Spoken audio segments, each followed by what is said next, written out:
Hey guys, what's up? Dingo Crikey here with another commentary video. This time I'm going to be discussing the recently revealed images of Transformers Titans Return Leader Class Soundwave.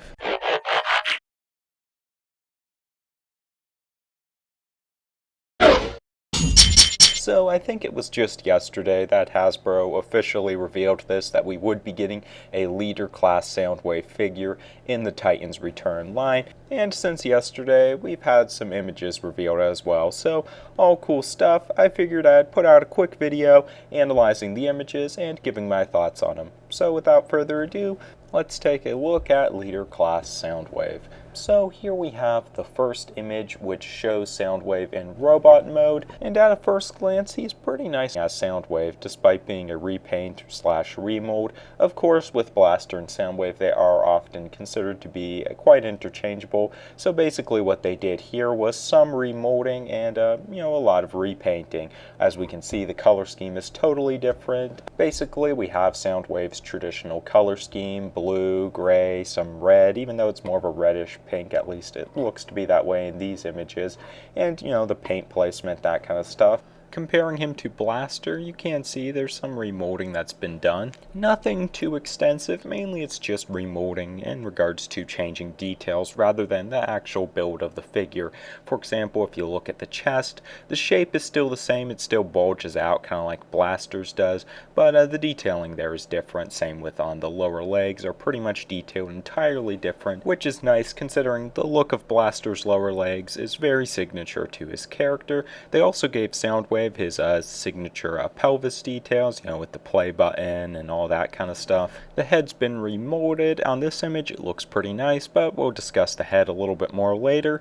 And then he has his signature shoulder cannon, which was definitely a nice addition. Now some people aren't happy that he doesn't also have a new handheld blaster. It is just the same thing Blaster has. I would agree it does look kind of awkward on Soundwave, and it would have been nice for him to have something that looks more like Soundwave's traditional blaster, but they painted it blue, so that's kind of nice. And other than that, I think they did a pretty nice job at differentiating this from the original Blaster figure. Still looks like the same mold, but they worked with the details and the colors enough that it definitely gives off a different persona. Now, do those differences necessarily make him look like Soundwave? Well, let's look at an image of him from the cartoon.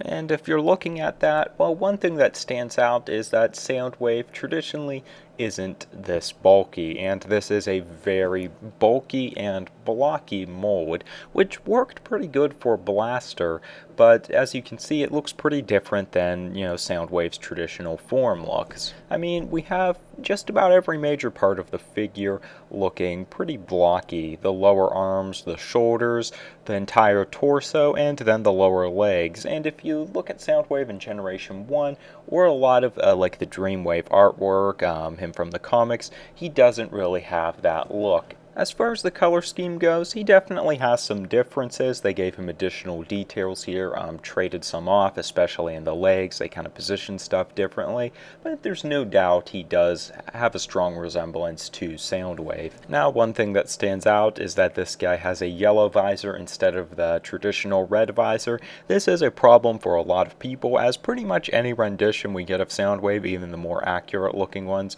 never seem to have that red eye color.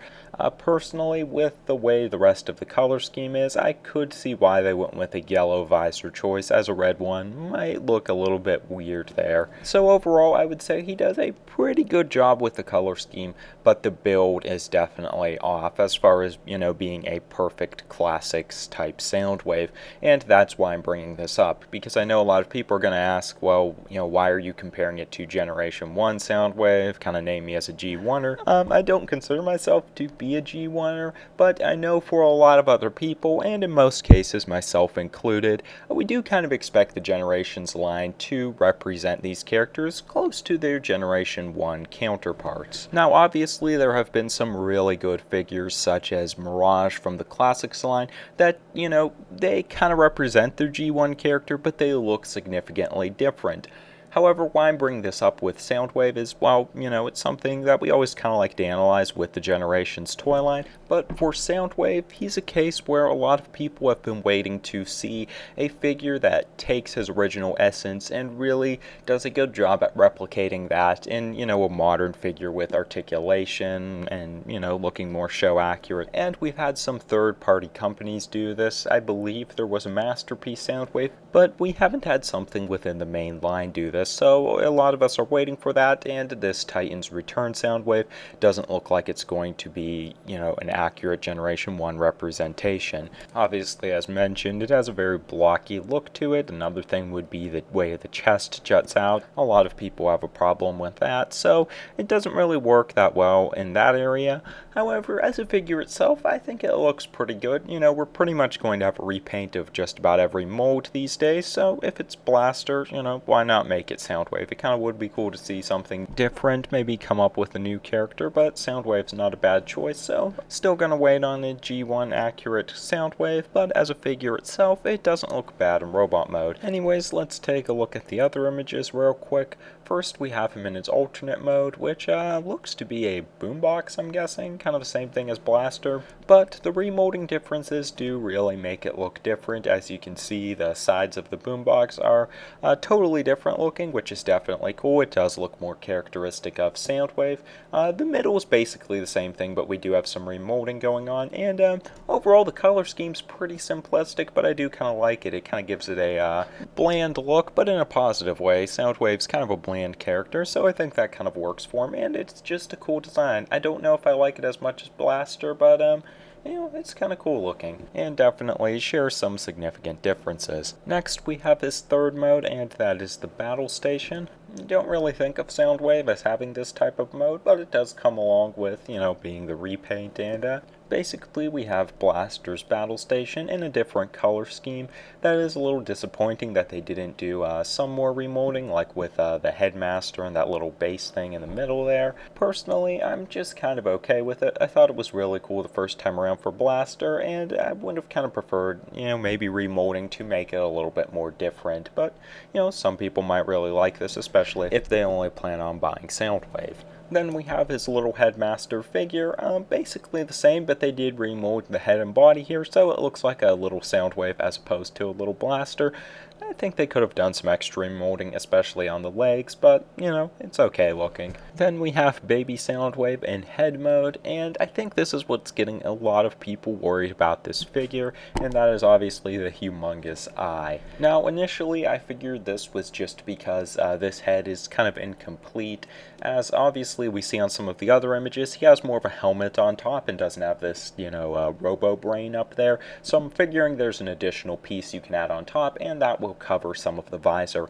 However, we do have this other image which shows the figure with the very large visor, which, even though he has the helmet, doesn't seem to really cover, but I think there's probably going to be some way to work around that. I don't really know for sure at this point. I'm not sure if anyone does, well, except for Hasbro, but I'm hoping that's the case, and it looks to be, because this would look kind of goofy if, he had this huge eye. It looks like Soundwave's having a panic attack or something. Then we have the little Soundwave and this giant sleeping mattress looking thing and this huge gun attached. I guess that's okay. And then we have this art. It's kind of weird seeing Soundwave as a Headmaster, but I do kind of like the art, and it's a good pose for Soundwave, very simplistic, so that's kind of cool. And that pretty much sums up all of the images and my thoughts on this Titans Return Soundwave.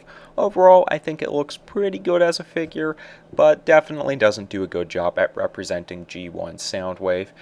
Personally, I'm probably going to go with only one of these leader class figures, and I probably will go with Blaster because I feel like it does a better job at representing his character, and it definitely looks as though the mold was made for that character and not Soundwave. Still, I wanted to discuss this because Titans Return is a new line. There's obviously a lot of excitement there, and Soundwave's a pretty big character, so when he's getting a mainline release like this, it's kind of a big deal. Anyways, those are just my thoughts on it. You guys can, of course, course, leave your thoughts on the Soundwave figure in the comment section below. Do you think you have finally found the G1 accurate Soundwave that will complete your collection? Or maybe you don't care at all about G1 accuracy and you're totally fine with this.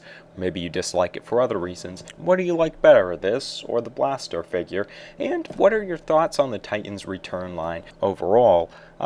Personally, I kind of have mixed opinions on it, but I'm curious as to what other people think of the line, so you can of course drop your thoughts on any of those topics in the comment section below, and of course you can drop off any topic suggestions you have for future commentary videos. Could be something I cover in a Q&A or in a discussion video sort of like this. Now, one thing I want to address, I've been getting a lot of demand for more Transformers 5 videos, and I want to let you guys know that more Transformers 5 videos are coming soon. I was supposed to upload one either today or yesterday, but I pushed it back for the Soundwave video, so that video will be coming on Thursday. It might take a little while to cover all of the topics because some of the topics are ones that I think I can do entire discussion videos on. And of course, there is going to be some stuff covered in a Q&A, which should be coming in the next week or so stay tuned for that. And as always, keep posting topic suggestions. They're very much appreciated. And of course, if you're interested in more commentary videos such as this or on Transformers 5,